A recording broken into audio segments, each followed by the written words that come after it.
So if everyone could welcome Zach Barth, the creator of Zachtronics, Spacechem, Infiniminer, TIS 100, Shenzen I, and various other games.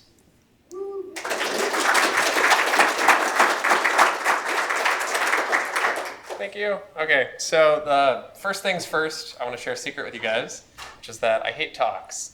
And they're really boring, and they're just, God, I mean, I've been to GDC so many years, it's the Game Developers Conference, and just sitting there and having somebody just kind of talk at you with like their pre-planned deck of slides, and it's not very fun. So what I wanted to try doing this time, kind of mix it up a little bit, do some Q&A. So you guys apparently asked a bunch of questions and voted on the best ones, and we don't actually know if the people who asked the questions are here today. Raise your hand if you asked a question on the website. Did any of you actually ask a question? Okay, did you ask all the questions?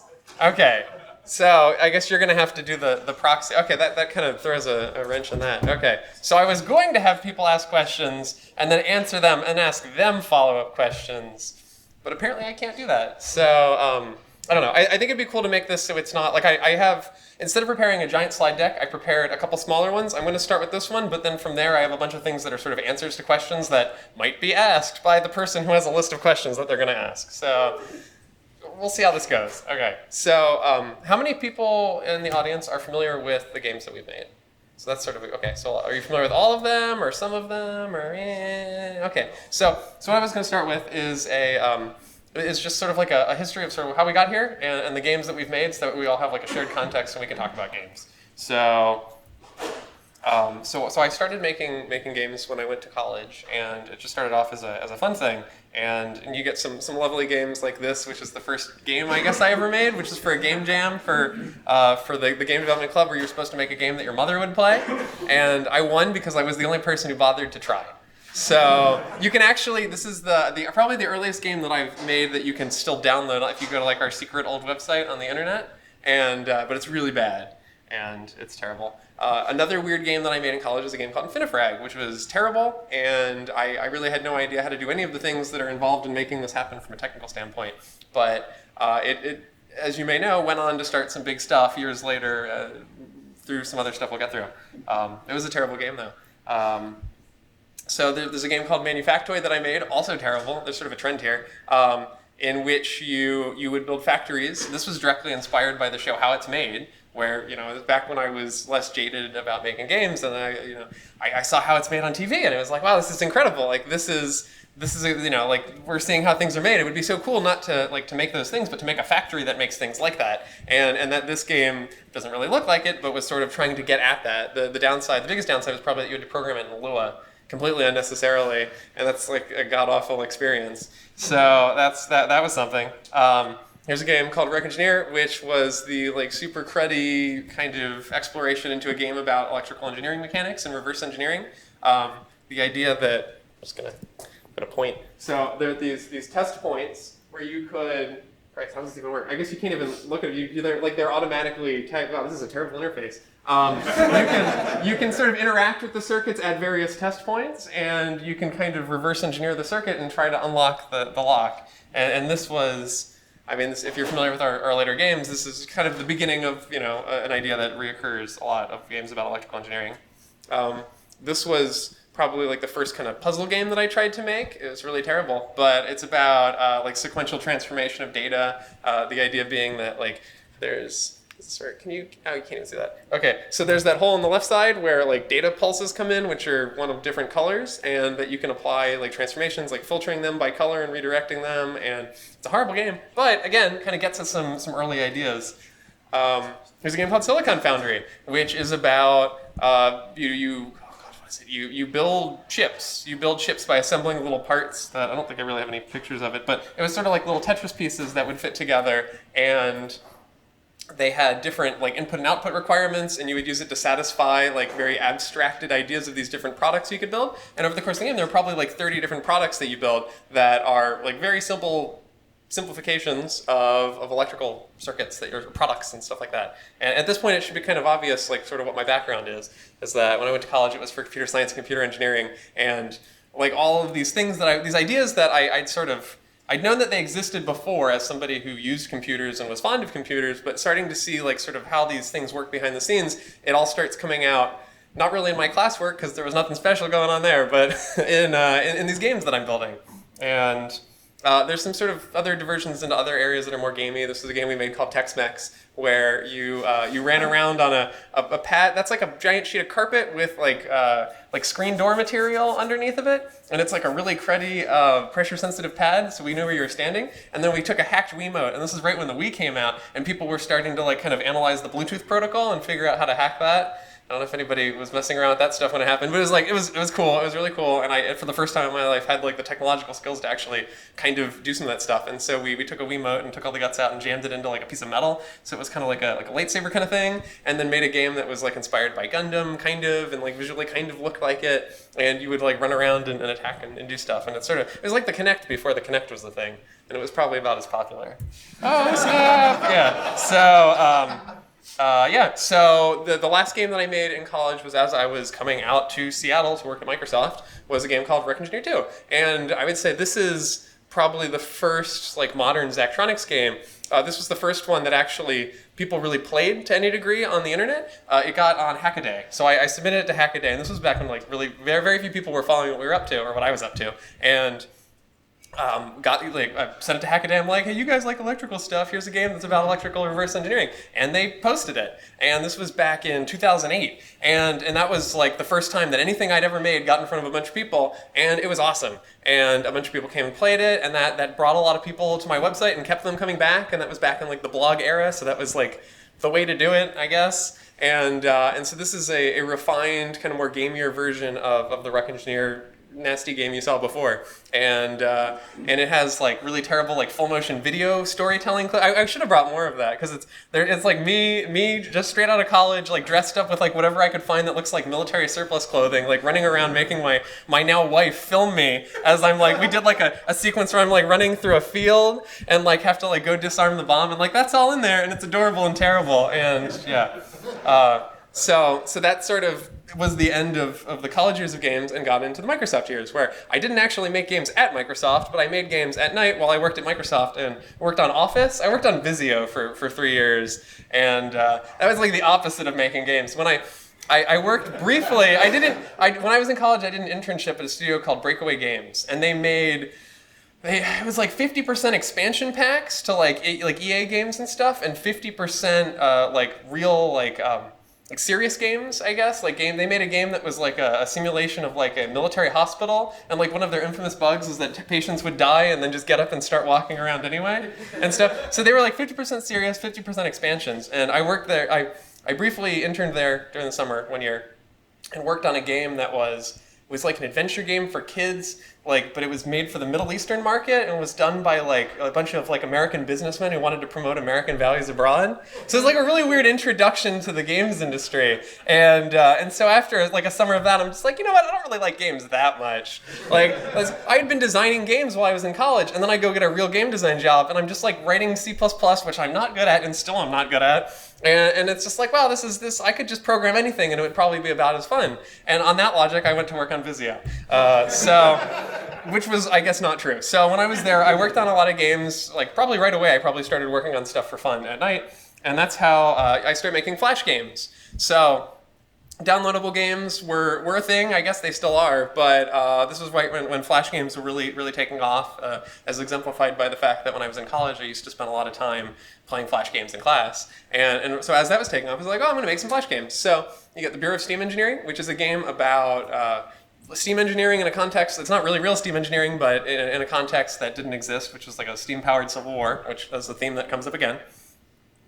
You get a game called the Codex of Alchemical Engineering, which is a game about alchemy where you program little arms to move atoms around. This is both like a follow-up, I guess, to Manufactoid. Like, what if you could build a factory without having to write Lua? That's this game. And then this later obviously becomes Spacechem.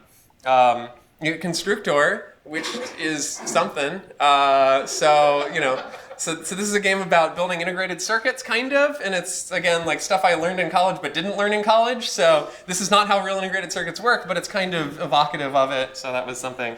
You also see my love of like Soviet nostalgia stuff kind of leaking through here.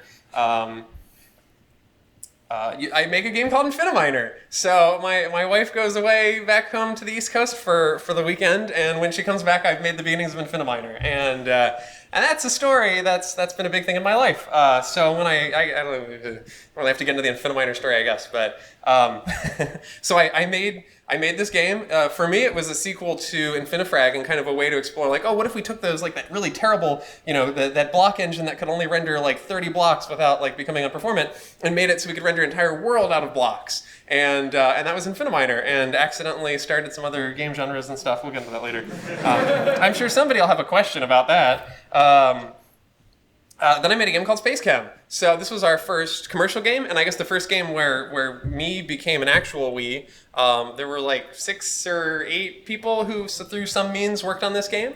And this was right when, after, I guess I'd say this is like my post-Braid game, because Braid came out and Castle Crashers, and it's like, holy shit, like, you can be a nobody, you can be not backed by a publisher, and make a ton of money and actually sell your game. And that was inspirational, because before that I thought I'd have to give away my games, right? I mean, look at Infiniminer, like, how could you ever sell Infiniminer? Like, how could you sell a game?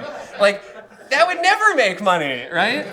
So this was really where I was at this time. And obviously after seeing, like, Spacechem is also a post-Minecraft game, and seeing that, like, wow, you can make a game and somebody can make money off of it. And so we made Spacechem, and we thought, God, I mean, I spent like $5,000 of my own money, like, as an advance to our artist in the Philippines, and everybody else was just working on profit sharing, because I was like, okay, this game we could probably make like $10,000, right? And I was like, but like, if we happen to make like $100,000, like, I'll quit my job and make games. And so that just kind of instantly that happened. Like, I'm just like, okay, well, no, I'm not quitting my job. Like that's not enough money to sustain like a bunch of people working. If we make it to $3,000, then, or 300,000, like, then I'll quit my job. And we did. And I was like, oh God, I guess we have to do this now. So so the core original Zachtronics is me and my friend Keith. And so Keith went to RPI with me. He actually was there, like, when I was designing Infinifrag. It was his idea that in order to build a block off of another block, that you point and shoot at it. So I'm apparently a hack too. So yeah, it's like, that's like, I've been working with him working with him on stuff for a while. And so we were the first 2 people to do Zachtronics. We had like a tiny little office, and he actually quit Microsoft like a week or 2 before me. That's how more dedicated he was than me, I guess. And this is what started the indie years. So our first game was Ironclad Tactics, which is kind of a lie, because Ironclad Tactics actually came out 2 years after we started doing Zachtronics full time, and during a period during which we actually made a bunch of educational games, which I'll show you in a second. We thought this was going to be like the hottest shit ever, and if Spacechem did this well, like, clearly Ironclad Tactics was going to do this well, because all the complaints we heard about Spacechem were that, like, it didn't look good and it was too hard. This game was easier, it looked better, and instead of selling this well, and instead of selling this well like Spacechem, it sold like this well. So that was a bit of like a thing. We can get into that later too if we need to. But during that time, we also, the reason I'm still, like, I'm here today and talking about making games and kept doing it after is because while we were doing Ironclad Tactics and perhaps squandering some of our future on that, we made some educational games for a company called Amplify, who was owned by News Corp. Inexplicably, it spent like $1 zillion building a tablet-based curriculum that, like, literally caught on fire, and so they only once, and it might have been a power supply or something. I don't know. So we made a game about starch metabolism, which is pretty cool for a game about starch metabolism. They're all tablet games, so it's like pinball, except if pinball wasn't pinball and you had a bunch of pinballs, and so you flick the little particles around, and you can push the button to pump the lungs, and it brings in a new set of air, and then you can just take all the oxygen out and, like, swipe it into the bloodstream and stuff. It's pretty cool, but it's terrible. Probably the best educational game we made was Habitactics, a cooperative, like, eating other creatures simulator. It's kind of weird. It's match 3, and, like, the animals, like, have to line up to be eaten by the next one up in the food pyramid. But it's really cool because it represents how habitats work. I can't say the word habitat without saying Habitactics now, which makes it hard to be taken seriously. This is a game called Factor, which is when, like, Twitter and stuff were taking off, and, like, the weird, like, we're gonna take out vowels in our names. So that was all my idea of Factor, and maybe not. I love it regardless. And it's a game where you are the ship, and you move your finger around, and it follows the ship, and you pick up these numbers to take on the identity of these prime numbers, which allow you to then slice up numbers that are divisible by it. It's pretty cool for a math game. So after the fallout of Ironclad Tactics and realizing like, oh dear God, this game is not going to make as much money as we were hoping it was going to, we had to radically downsize, and we had to sort of think about like, what the hell are we doing, right? Like we thought that going into the indie times that you could just make any game, and as long as it was fun, people would find your game and play it, and you'd make lots of money, and it'd be great, because that's what happened with Spacechem. It turns out we accidentally did something right with Spacechem, I guess. I really don't even, people claim to know what goes on in the games industry. I think they're all liars, or they just are confused, or they did too well. We're sort of blessed by doing well enough to still be around, but not well enough that we can't just accidentally coast on our laurels, that we're always just kind of getting by. And so that kind of thinking is what led to Infinifactory.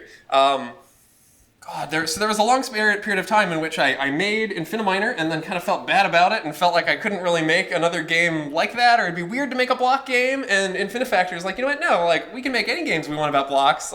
Who cares? It'd be cool to make a game that's kind of like Spacechem, but in 3D with blocks, and you build stuff like factories. And obviously you can see the repeating themes in all of these games. And that's what birthed Infinifactory, and it did well, right? And so we went from thinking, we'll never make a game that'll ever do as well as Spacechem ever again. I legitimately believe that, that Spacechem was just an element of timing, and that we'd never make a game like that again, and it would just never do as well. Infinifactory did better than Spacechem. So apparently that's not true. So that was sort of a cool, optimistic thing. I also made a game called TIS 100, which almost didn't make. I wanted to stop making this game so many times because it's terrible. I was like, no one is going to play this. I took it with me on my laptop to GDC one year, and I had the little printed out manual, and I wanted to get some people to play test it, and I couldn't even bring myself to put it in front of anybody to let them play test it because I'm just like, no, this game is awful. And we brought down the manual to show somebody, and they're just like, oh my God, this is amazing. I'm just like, really? So we kept working on it, and we shipped it. It was really just, this was a little side project that was I had started working on this other game because I was bored and wanted to make a different game while working on this too, and it was going to be this big adventure game with a bunch of different puzzles in it, and that was clearly not going to happen. You can't make two games at once. That's very hard. And so TIS was just a tiny little portion of that game spun out into its own little thing, and we shipped it, and it actually did really well, and it did better than Ironclad Tactics. Right? That's crazy. So clearly we don't understand how games work at all, but we're successful. The sort of irony here, I guess, is that... What's the next slide? Okay, yeah. So the irony here is that these games did well, and I thought that nothing could ever do as well as Spacechem. And I learned that these games did well while I was working at Valve after having shut down Zachtronics because I was tired of failing. And so that was sort of a weird thing. And so VR was happening. I felt kind of bad because none of our games really did well. And VR was happening, and there was no way we could make a VR game, and it seemed like it was important to work on it. And so I found myself at Valve. And I worked on VR stuff there. There's a question for that. We'll get there. And then seemingly out of the blue, we sold Zachtronics. So Zachtronics is not owned by me anymore, thank God. That was the worst part of running an indie studio, it turns out, is owning it and having to do the business stuff. I'm not a business person. I'm not that clever, or whatever it takes to do business. And maybe not clever, I don't know. So needless to say, we sold Zachtronics, and we now work for a publisher distributor who's also Zachtronics, and it's great because it allowed us to make Shenzen I, which is awesome, right? This is perhaps the most Zachtronics-y game yet. And we made it while technically not being indie, which is really exciting. Because I didn't have to do the business stuff, and I didn't have to do our taxes. So these are serious problems that I had to deal with. And so I suspect more of you are familiar with Shenzen I, because that's the new flashy one and stuff. And that is the end of that. So that sort of catches up to where we are now. That we released this game December-ish. It came out of early access, and that's the history so far. Does anybody have any questions about this part, just about anything you saw or any other things I didn't mention or anything? Okay, so we're going to take a couple questions from the door, and then we can open it up to the large audience. The first question was, what has been the most surprising or unexpected thing you've seen a player do with one of your games? Oh, okay. You want to come back to that? So I actually have another presentation that shows off stuff, but it might be better to not just blast through more slides. I was trying not to make this a slideshow, but apparently we're running that route, yeah. How long did you spend designing the core game logic of a game compared to coming up with puzzles for it? Oh, that's fun. I definitely hadn't heard that question before now. And when you sent it to me, that didn't work. That was a joke. So, what is this? This is not. Okay. We're going to open this in here. So Shenzen I is unique. So usually when I do all my design, it's in a notebook, and which means that like in terms of creating artifacts, I don't really scan my notebooks, so it's hard to show off what's in them aside from scanning them, which I don't do. With Shenzen I, it was designed not on a notebook, and so this gives us an interesting glimpse into easily scannable documents that show off the development of Shenzen I.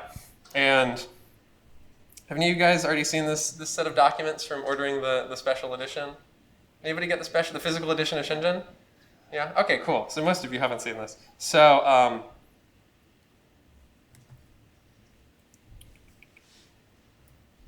okay, so like all good things, a lot of my games start with lists. So the idea, obviously, I guess like when we start working on a game, when I start thinking of a game, it's usually some kind of, a lot of people talk about game design in terms of like emotional stuff. You want to design something that emotionally resonates with your players. Like for me, it's sort of like as a programmer, like a mechanical emotional resonance. Like, oh, it would be cool if there was a system that worked like this, or like if you had a system where, like, if we could take the idea of microcontrollers and like how circuits work and how like modern embedded systems work and turn that into a game. Like for me, there's a feeling there. I don't know if other people have feelings about like embedded programming that resonate on an emotional level, but like there's a thing there. There's a system, and I think if you look at a lot of our games, clearly they're about systems. I'm not coming to this from a storyteller. I don't really know anything about telling stories, but I have people who do. But the part that I bring to this is the understanding of systems. And so, like here on this totally boring looking sheet of paper, right? I mean, you can see some ideas forming about like, oh, like these are some parts and these are some differences, like some abstracted differences between like what's the difference in flavor? What's the difference in emotion between a microcontroller and a DSP? And like in reality, they're kind of the same and they're just kind of like tuned different ways. But like you can think about it in a way that's like an abstraction that has feelings of like, oh, DSPs are really good at math, and like there's certain ways that they're different, and like there's asymmetries that you can exploit when making a puzzle game. And so there's this sort of just like high level like ideas of things that might be mechanics, and like in this case it's based on a real life system. This is sort of where the game starts out, and it probably doesn't spend that much time in this period. I like to think visually, right? So the best thing to get out is an idea or some visual ideas of like, how would this look like as a system you're interacting with, right? And I mean, so we've got a sketch right over on the left side. There's a cursor somewhere. So this looks a lot like a node in Shenzen I, with the exception of that there are pins coming out the top, and you start to see some ideas kind of forming just in these little sketches. And so I'm definitely a big fan of drawing stuff to do that. And so from the basic high level ideas and the emotions, it turns into some sketches, where we start to kind of visually explore some stuff like that. We for Shenzen I in particular, we interviewed Bunny Huang, the Shenzhen guy, and who everybody goes to for anything about Shenzhen, which almost seems kind of cliche that we did, but he actually, like everybody does, that you learn something good from him, and he told us about some more things that were kind of like emotional points of development in Shenzhen. And like midnight, going to the electronics wet markets where it's just stalls and stalls and stalls of electronics, and just like in the middle of the night you're like, wow, we need like 10,000 transistors of this certain type, like time to go buy some. And then you come back with a box of 10,000 transistors, which actually isn't even that big. And like these are sort of like the emotional things that I think go into. I mean, how many of you play Shenzen I? Right. So okay, some of you. So it's a game about. On the surface, you build circuit boards and drop down chips and write code for them, and then they do things. They generate like timing diagrams and they do stuff. And but it has a pretty intense story where there's a lot of emails of the people you work with at this company in Shenzhen being told, and they're funny and they argue sometimes, and all of that stuff is informed by things that we learned about like what it's really like to be like an expat in China and all of that. And I mean, we don't really have any firsthand experience with it, but we were able to get that from talking to people. Some devices that were invented in Shenzhen, which we didn't turn into puzzles. The barbecue tongs that tell you the temperature of the thing you're tonging. That was like an original Shenzhen invention, not like a knockoff. And same thing with the hoverboard. Although like I guess there's a market, Planet Money or whatever, about that debates the origin of the hoverboard.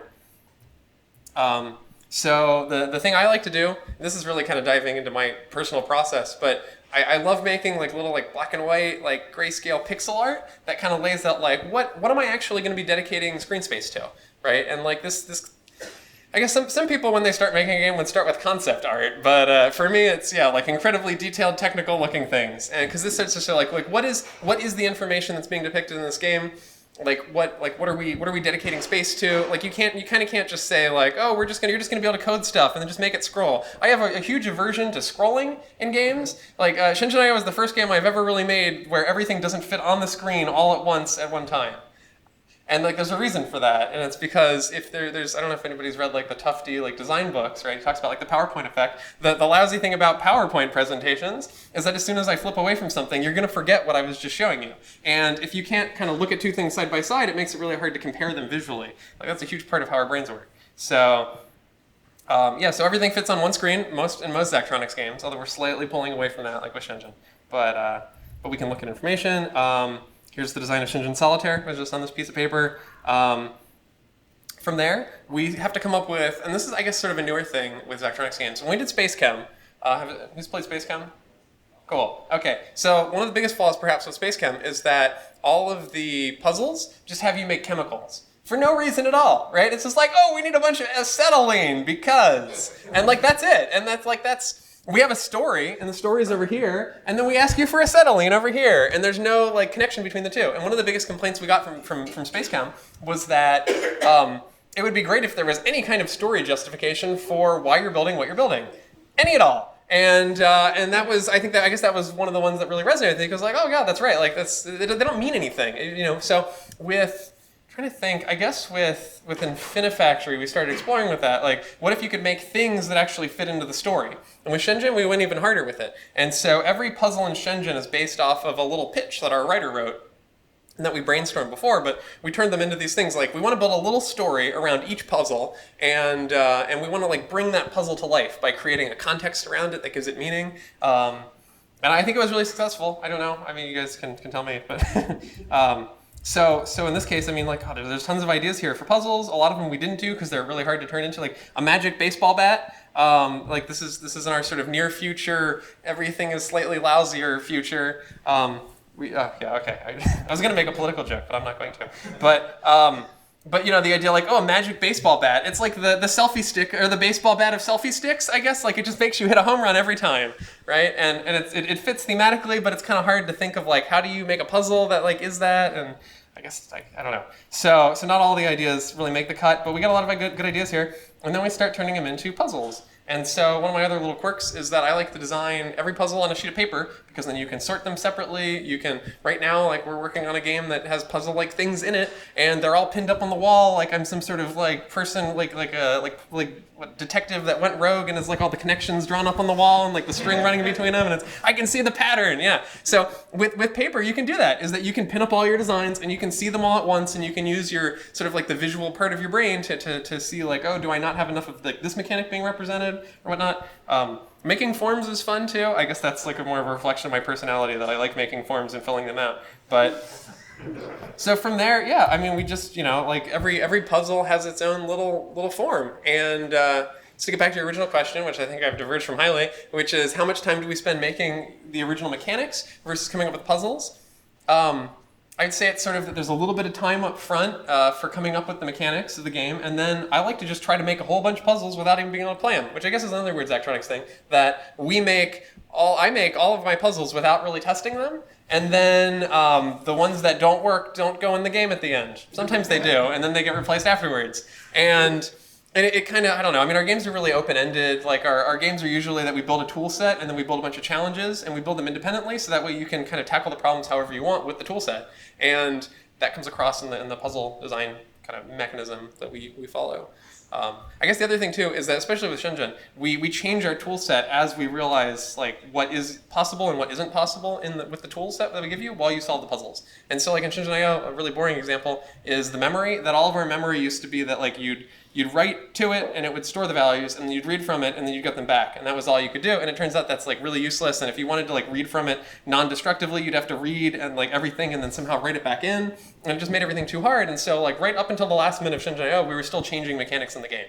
So that's like, you never really get to stop working on your mechanics or your puzzles or anything. I don't know what the moral there is. Does that answer your question, person who didn't ask that question? That was actually me. Oh, well. Does that answer your question, person who did ask that question? This one's actually from someone who's not your colleague. how do you make your games fun? I've tried to make educational games in the past, and mine have turned out pedantic and preachy, whereas yours are actually fun. Is that your question? This is the person I wanted to grill. So I wanted to find out, like, what makes them think that Zachtronics games are educational? Or what makes them fun, right? Because it's possible that they're neither. But, yeah, God, this would be easier if I had somebody to ask, like, does anybody want to, like, proxy for that person and, like, has anybody tried making educational games here? And they're, like, disappointed with how, was that a hand raise or just a stretch? Okay, yeah. So, I guess I'll have to imagine, So you can proxy to me if you want. I have done a little bit of work in making educational games many years ago as a contractor for Big Fish. And I also do find these games fun and can answer perhaps as to why. Okay, so well, if you want to proxy through me, go ahead. So I guess what's your opinion of educational games? Oftentimes it seems like there's some particular lesson that the creator of the educational game wants the students to learn.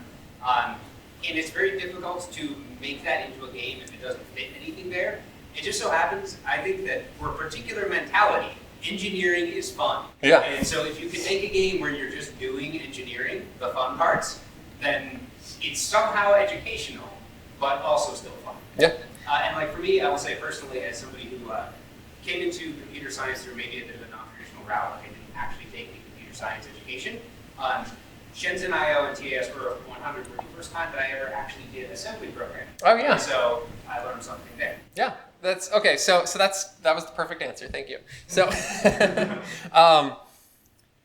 so my personal, I mean, for me, I guess, God, okay. So Spacechem, made Spacechem, was like, okay, this game looks so educational. Like, if I believed that, like, pretty thoroughly believed that, like, if only we could make education like Spacechem, everybody would love it and it would be great. And like, you know, this kind of like the idea of taking systems and problems and presenting them to people in a way that they can solve them in an open-ended fashion and without having to just like learn stuff and recite it later. Like that seems like it would just blow education wide open, and it didn't. And so I started really enthusiastic, and we made these educational games, the ones that I showed you before. And I'd say as we were doing the projects, my enthusiasm kind of like crashed pretty hard.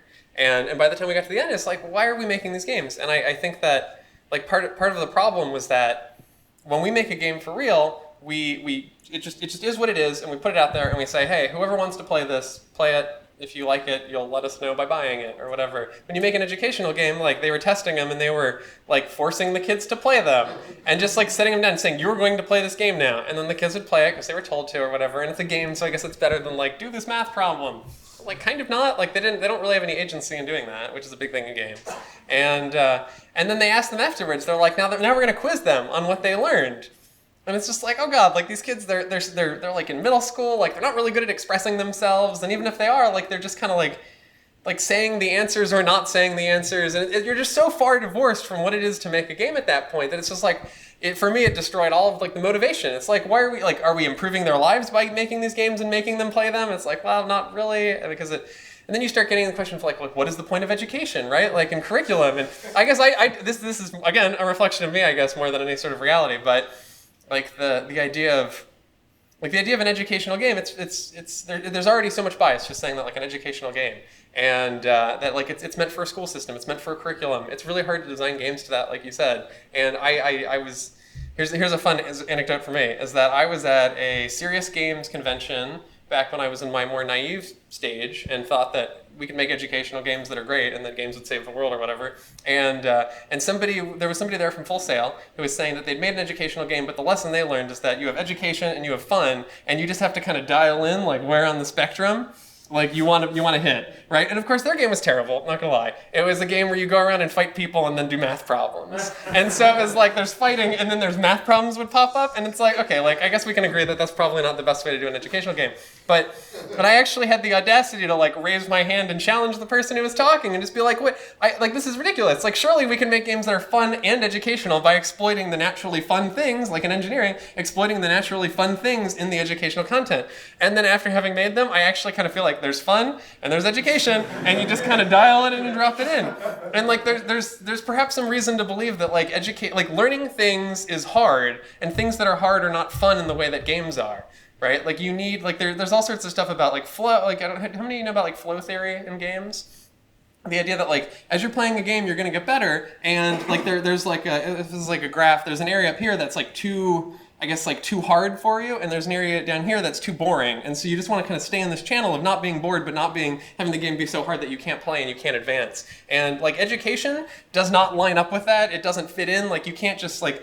Like you can hope that like I guess you can kind of design a game so that like people get slightly better, or you like more often than not now you kind of boost their power level by giving them experience and like upgrading their numbers. Like this is like a huge thing that's like destroyed game design as far as I'm concerned. But like it's like because there's theories about difficulty, and a lot of people like say like people need to feel better while they're playing your game. Like let's just make the numbers bigger while they're playing it. You can't do that in an educational game. Right? You can't just say like, oh, your sword now does more damage, but we're going to give you the same math problems, or we're not like you can't count on people getting better, especially at like external skills that aren't even really part of the game. It's difficult. So I think that moves nicely into how do you view the difficulty curves and teaching process in each of your games? Is there anything you ever wish you had done differently, or anything new you want to try someday? I have a picture for this one. This is more interesting than trying to explain it. So this is a difficulty graph for Spacechem. And so what this represents, each one of these is a puzzle. These are, the blue ones are the sort of, let's see, oh yeah, okay. Blue ones are required, the yellow ones are optional, and the red ones are the boss puzzles, which you have to, they're a special kind of challenge in Spacechem that's kind of hard. Both because it's a hard puzzle and because it's like obscures the gameplay in a way that makes it harder to solve. And so what this is for each one of these, how many people started up a puzzle and then solved it? And so, it's kind of the same overall. We can see the optional puzzles, right? There's a lot more people who, like, there's a lot fewer people who, upon starting up an optional puzzle, actually took the time to finish it. Every other puzzle in the game was required, and often in sequential order, which is a thing that we learned is not a good thing to do. And so, like, they're pretty good. The boss puzzles are definitely harder. The last boss is definitely, like, these poor people who beat every other level up to here, fired up this level, and then only half of them finished it. Right? That includes me. I'm in the people who didn't finish this. I've never beaten the last level of Spacechem. It's just, I don't know how you could expect somebody to like do something like that. It's only the people who started a puzzle, not necessarily people who started the game. Yeah, that would be graph number 2, which looks more like this. So this one is what happens when you multiply. Basically, you multiply each one by like all the ones before it, and have it fall off. And that like if you fire up the game. This is your odds of actually beating the last level, which I guess makes that fall off look less dramatic. But to some degree, I would say our games are pretty bad. But to some degree, the game, like your progress for any game looks like this. Like, I mean, how many games that you guys play do you actually finish? Right? It's probably less than 100%. And so you can look at achievements in other games. Oh, I used to have a slide for this, but it's not here. About like how many people beat various games. So like Bastion, or no. I guess Bastion, yeah, like that was beaten by like 15% of people who started up. Super Meat Boy is beaten by about 4% of people who fire it up, right? And that's just not normal. Like super duper hard mode is like 2% or 1%. Spacechem is super duper hard mode. It's like 2%. So like 2% of people who fire up Spacechem will actually go through and beat all of it. And so that's, on one hand, that's bad, and that's not really like what I would want. But on the other hand, that means that there's a lot of challenge for people all along the game. And this is something we debate a lot still, which is like, how long should a game be and how hard should it be? And you kind of don't want somebody, well, I guess it depends. I don't know. I mean, it's possible, perhaps, a theory would be that you want people to play through your game until they decide to stop, right? It's worse if they play through a game and then have to stop because they ran out of content or like some other reason, right? Like you want people to choose to stop, and having the game get harder like kind of accomplishes that. And so I personally feel like I'd feel disappointed if I don't beat something, but other people are different, but that's still a debate that we still wonder about. So going off this for a second. Okay, yeah, I'm just gonna quick. You can line up, but the thing with this is actually, this graph is not really useful. It makes a point, but it's not useful to us in balancing a game. A graph like this is how we do all of our stuff. And we actually did a survey in Infinifactory during early access where we asked people, after they beat a puzzle, we only showed the survey to people who beat it. We said, how hard do you feel like this level was? Was it too hard, or was it too easy, or was it just right? And when you look at the levels that people say, I beat that level, I feel good because I beat it, but it was too hard, actually correlates close enough for us, which is not really necessarily statistically good enough, but like it's good enough for us. It correlates pretty strongly with people who fired up a level and then never even beat it. And the cool thing there is that we can measure this without bothering people and without asking them and without like making them kind of anguish over what was it too hard or not. Like we can just track this stat, and we do. And then we track this stat in all of our games. And nowadays, something like this right here would say, okay, this level is too hard because like they should all be kind of flat. And I don't have a picture of it for Infinifactory, but in Infinifactory, it was pretty good. Like the easy level, like the first levels were pretty easy, and then it kind of picks up the difficulty through here, and then it was pretty flat through the rest of the game because we're looking at them individually. And then sometimes there'd be a puzzle that spikes up, and it's like twice, like it has like twice the fail out rate or whatever, and then that's how we know that puzzle is too hard. So that's how we balance our games. I don't know if it's the best way, but that's how we do it. Do you have any kind of data on how much the social factor of Spacechem kind of helped people actually keep on playing?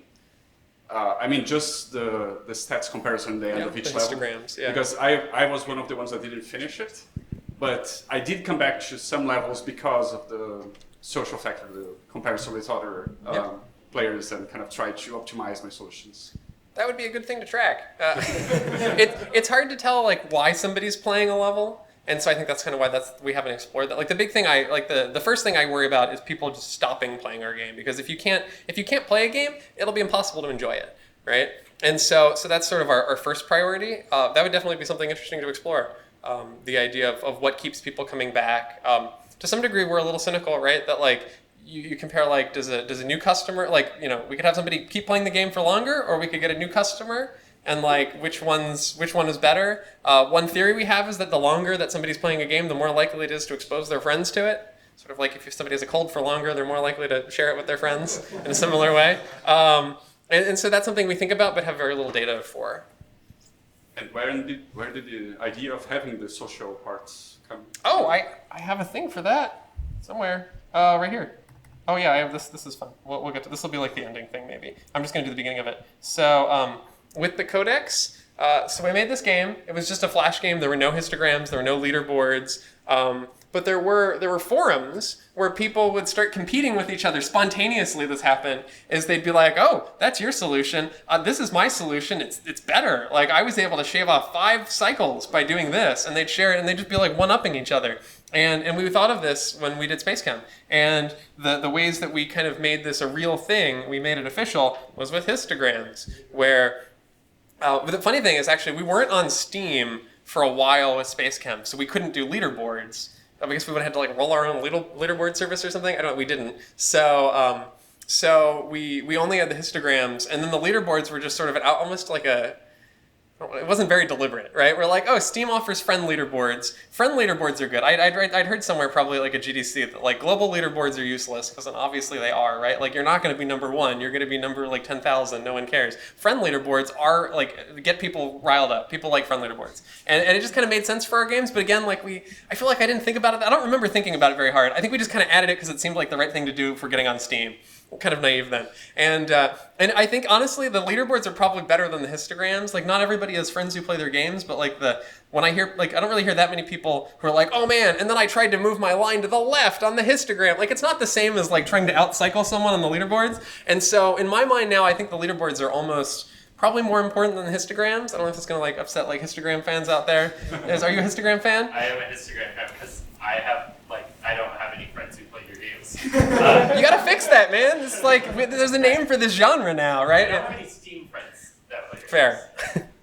We should make a Google group for this. All the Zachtronics Googlers compete with each No, other. I want to be at the top of the leaderboard. If I don't like that, it's not going to happen. I like the histograms, not to try to move my line to the left, but to see how far to the right I am. Because sometimes, like, I had one puzzle in Infinifactory that I did in like a horrible, hacky way, and so my cycles graph was like way up there, and I was like, woo! Yeah, that's something. Yeah, no, totally. We would never get rid of the histograms because they're just too much fun, all right? I mean, it gives you an insight, and especially because our players are so technical. They tried adding histograms to Portal 2, and it failed utterly. Like it was just. Does anybody remember the histograms from Portal 2? Okay. Yeah, so you're the first person I've ever met who even knew that they existed, which I guess means there's like a 100% hit rate for being successful. But our theory on that is that they're now I feel bad saying that they're less effective because you liked it, but it's hard to directly compete in a game like Portal 2 because you can't just hit a play button to instantly replay your solution, and so it doesn't quite have the same effect. Although there's tons of action games that have scoreboards too, so I don't know. Maybe not enough people have tried. Yeah. When I was at Valve, I tried to convince them, like, we should do a histogram, like, we should add histogram support to the leaderboard service. But I would have had to code it up myself, and that wasn't about to happen, so I would have broken it all. Which game was the most fun to design and create, and which was the least? Oh, okay, so I saw that question, because I've seen all these in advance. I don't have an answer for that. I mean, I would argue perhaps the least fun games to create were the ones that we bailed on early and you guys don't know about. Right? I'm very much like, I only make things when they're fun. We've definitely started working on games that started off looking fun, and then as I got into it, I just hated it. And then like, when I hate what I'm working on, I hate my life. And it just like went down, I'm just like, I gotta stop working on this game, it's not good. And then we've definitely pulled the plug on a couple projects, because it's just like, it's just emotionally unsatisfying and bad to work on it. Apparently, I learned recently, I have a very strong aversion to recreating work that other people have done. And making games that feel like they're too much just like oh, like every other game out there has this, and like I need to fucking spend like months and months making the same kind of crap that everybody's making already, and like that, apparently I don't like that.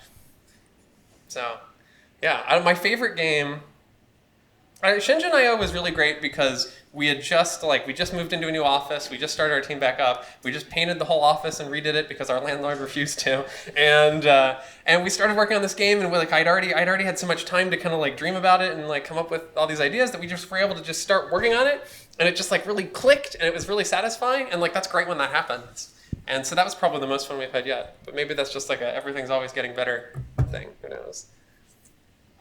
Yeah, so I have sort of a corollary to the previous question that I was a proxy for about the fun versus educational thing.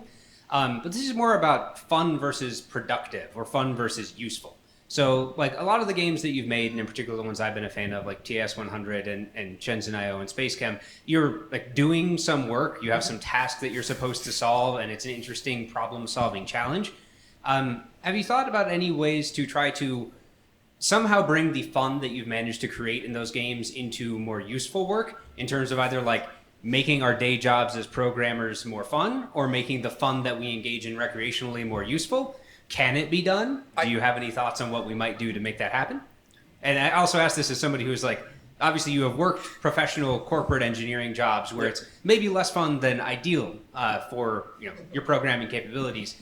I'm just curious if you had any insight on what we might do to bridge that gap. So this ties into sort of like, I used to think that games were great for education. Now I think that games and education are just game designers. The only hammer they have is game design.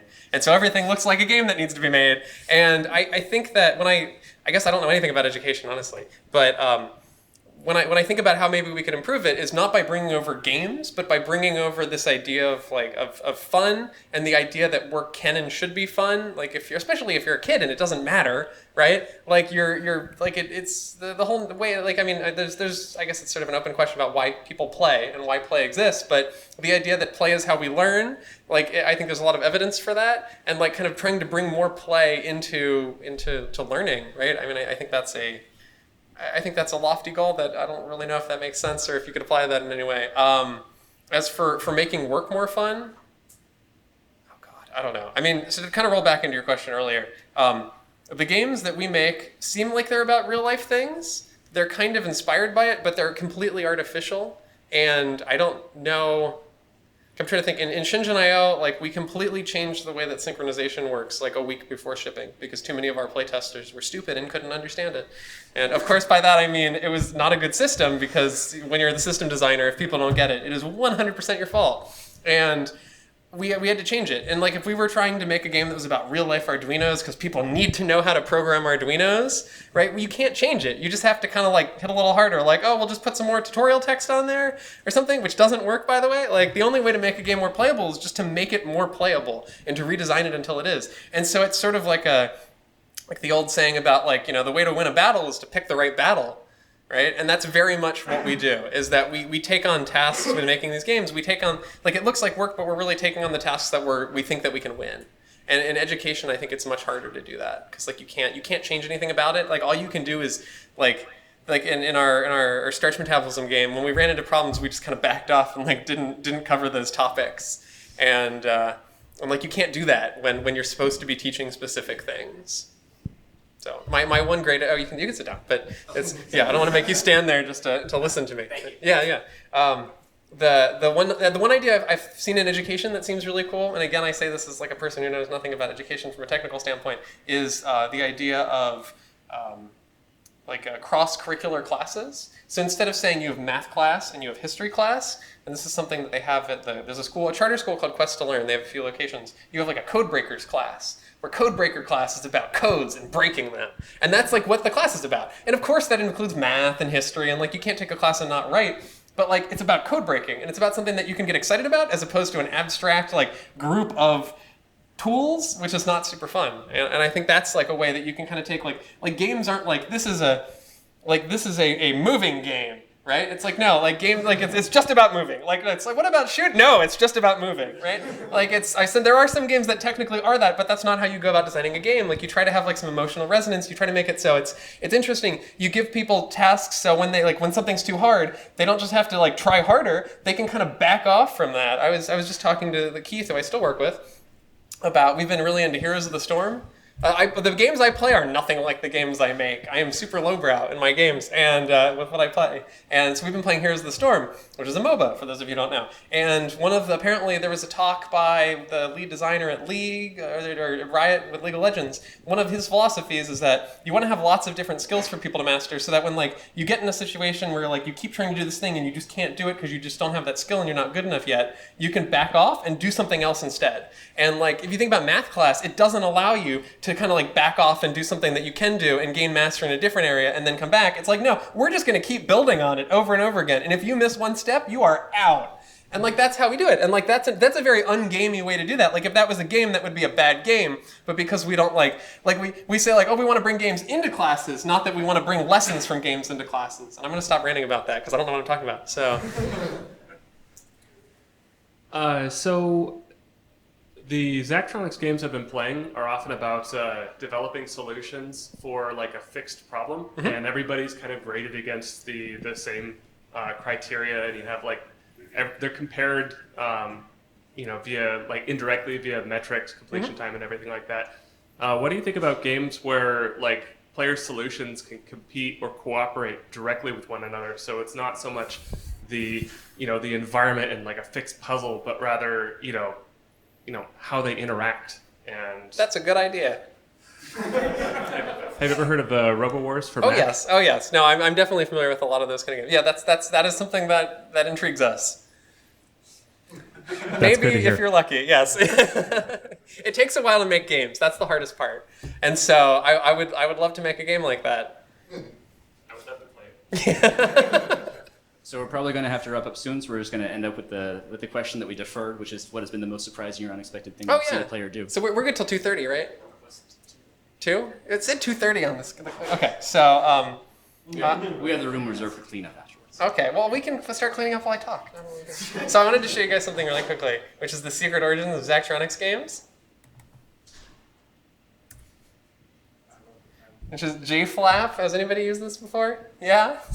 You look excited. So in college I took a class about like models of computation and computational theory. And one of the exercises that we got repeatedly was implement a push an automata for that satisfies these things and accepts and rejects these different things, and build a Turing machine. This is a Zachtronics game, right? I mean, there's actually a game out there by somebody else called Manufactoria, which is literally about Turing machines. But like this idea of like, here's a set of criteria. Here's a completely open space where you can design something that's technical and kind of computation-y, but not literally programming, and have it like meet these criteria over here. And I think a lot of people who make programming games, they never got to experience the beauty of JFlap. And they just thought, oh, I have to write code and then do this. And I think the thing that really, this really tapped into something deep in my psyche, the idea that you can build these things that aren't code but are symbolic or mechanical or processes and still apply this sort of programmatic criteria to them. And so that's the hidden origin of Zachtronics games. I wrote this, and I have no idea what any of this means. So I don't remember anything from ModComp yet. It was still the most important class I took in college. So, Look at the homework actually stated. I don't know why this doesn't work. oh God, yeah, that was just talking about Java, but yeah, that was, yeah. So I'm gonna blast through this in like 3 minutes apparently. So we get surprised by our players a lot of times. People build impressive things, obviously, like everybody's seen like redstone computers in Minecraft, like that kind of thing of people just building something that's surprising, or not surprising, but just like impressive. Sometimes in our games, people discover unintentional mechanics and exploit them to great depth, right? Like that's a fun thing. And sometimes people just find out new ways to play our games. So I showed you this about the origin of histograms. This is also where solution sharing in Spacechem. It really looks like this as YouTube videos, but before that we were like, oh, what if it was like a website that it generated and you could click on it and stuff. It turns out you look at this, you have no idea what's going on here, right? I don't know what's going on there. I mean, technically, I guess that's a solution to a puzzle, but that was why the video came about. And that was back when it was like super hard to record a video without like a codec and stuff.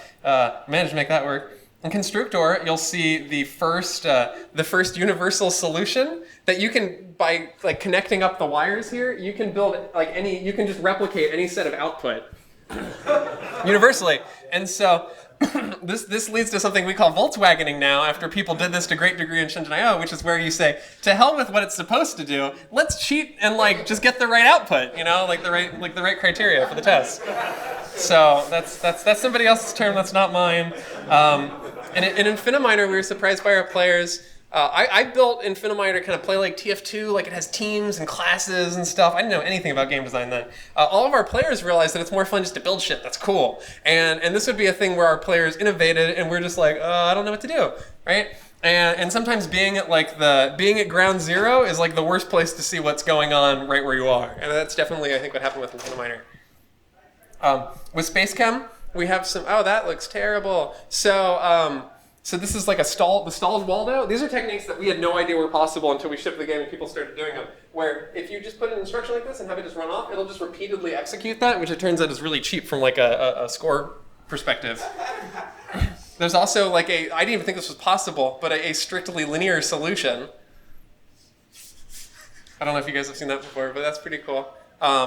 And people figuring out the worst example of this is kind of like, these are fun, right? Like, this is cool, somebody figured out something clever. When people figured out how our bonding algorithm worked and that each bonder was technically in like a sorted list somewhere in memory, and that if you figured out the order, you could control the order precisely in ways we didn't intend. This is a problem that continually bites us in the ass over and over again, which is that, like, should something be deterministic or should it be non-deterministic? And if it's non-deterministic, how do we convey that it's non-deterministic? This is a big problem in Shenzen I, that in Shenzen I, when you run a solution, every time you run that same test run, it's deterministic. But when you get to the next test run, it's technically not deterministic from the last one. So this happens all the time. We added logic gates. People are like, oh, I'm clever. I'm going to build flip-flops, right? So they build a non-deterministic flip-flop that if they like took like a class in electrical engineering, they know it was non-deterministic. But because they run the same test run over and over again, it's deterministic. It always initializes the top output first. And then they get to test run 2, and suddenly it's the bottom one. And they're just like, there's a bug in your game. I get so many emails where they're like, there's a bug in your game. It's like, no, it's just like part of it's deterministic and part of it's not. And it's super complicated. Can I have like 5 more minutes? Okay. You guys can leave if you need to. That's cool. So this is the greatest thing that anybody's ever made for any of our games, which this is a homemade, like they made it by hand. It's a looping animated GIF. And we were going to do YouTube video uploads for Infinifactory. And this was like 2013 when like everybody was getting really into animated GIFs again. And they made this, and it just, oh, you can't tell because you can't actually put animated GIFs in PowerPoint, it turns out. And so like they made this GIF, and I'm just like, oh my god, this is the greatest thing I've ever seen in my life. And so within like a day, I took our YouTube thing, just ripped out all of the video stuff that we were planning to do, and made it spit out animated GIFs instead. And it was the most genius thing we ever did, because then everybody just shared animated GIFs with all their friends, and they, like, because the factories loop, we can make the GIFs loop seamlessly, and it's fucking amazing. It was my favorite thing. So here you can see some techniques. So you can see some techniques that people discovered that I really didn't intend and kind of don't like, but like you can't do anything about it. That God damn it. See, if they supported animated GIFs, this would be easy. So it turns out rotating things is quicker than moving them on conveyors because of like how rotating things work. And then people also use this to build giant rotating arms, where they'll just have these arms that just swing effortlessly in one cycle back and forth across the map.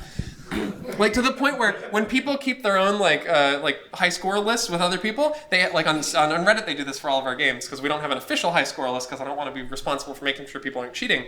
That they'll say like, here's your best score. Here's your best score without giant rotator arms, right? Like it's a huge problem, but like we couldn't do anything about it because it's just kind of that was the game we made. Like, we also had somebody who. This is a puzzle where you're supposed to build a machine that you can drive to like fight off a battle. Spoiler alert! At the end of the game, somebody built like a completely autonomous solution that like perfectly like 100%s the battle. So like I didn't even think that was possible, but there they are doing it. Wait, what?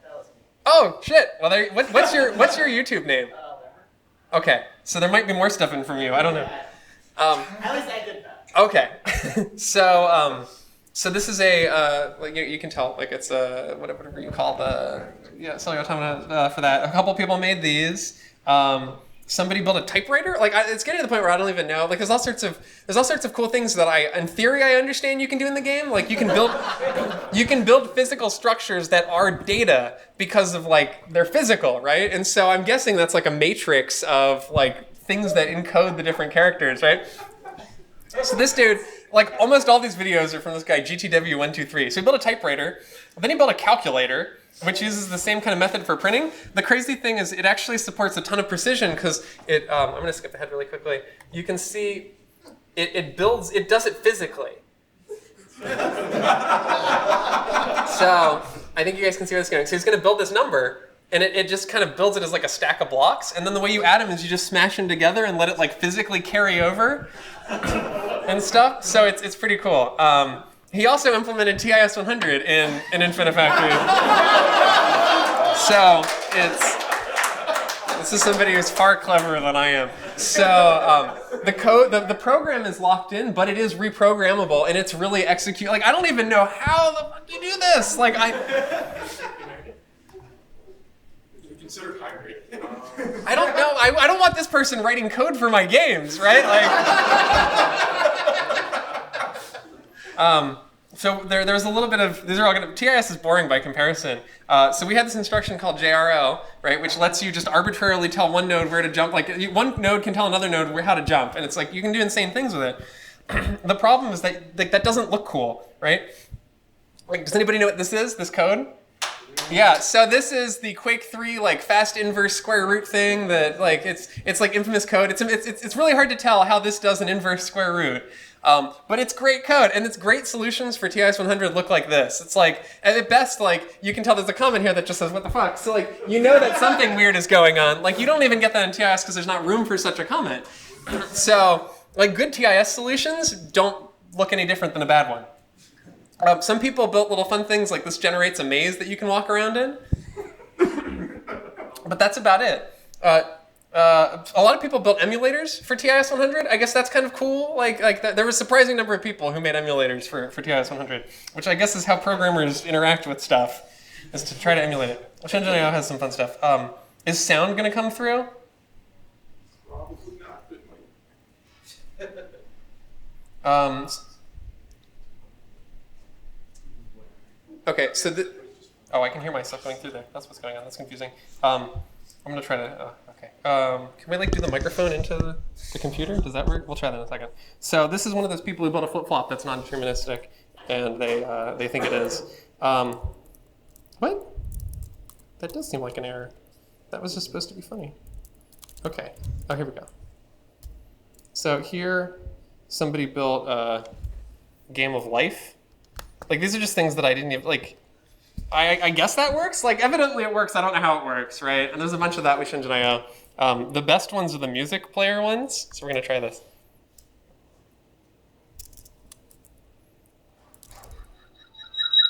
Nope, that's just going to be feedback. That's not going to work. It does play music, which is hilarious if you could hear it. So that kind of doesn't work with that joke. So here's the last thing I'll show you. So somebody built a 3D maze where you can like walk around this maze.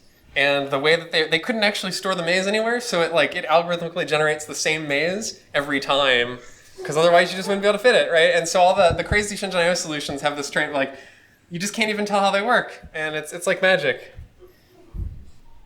but there's no fun mechanics to discover in that game. So I think the giant rotator arms are probably the best for what somebody has done. So there's another quick thing that I show you guys. So somebody asked about the TIS 100 patches. And so that was totally inspired by Activision. Used to give away, I don't know if you had to send in money, but if you photographed yourself getting a high score in a game, and like next to the TV or whatever, and then you send them the photo, and then they'd send you back a patch so you could like join their like high score club or whatever. And so I saw this and was like, yes, we need to do this for like Infinifactory. And so that's for like the first 100. The first 100 people to beat all of the puzzles in the first part of the game got a patch, and it was pretty cool. Yeah, I guess we should stop. Does anybody else have any questions? We have time, right? Thank you for coming. Yeah. Can you give her a round of applause?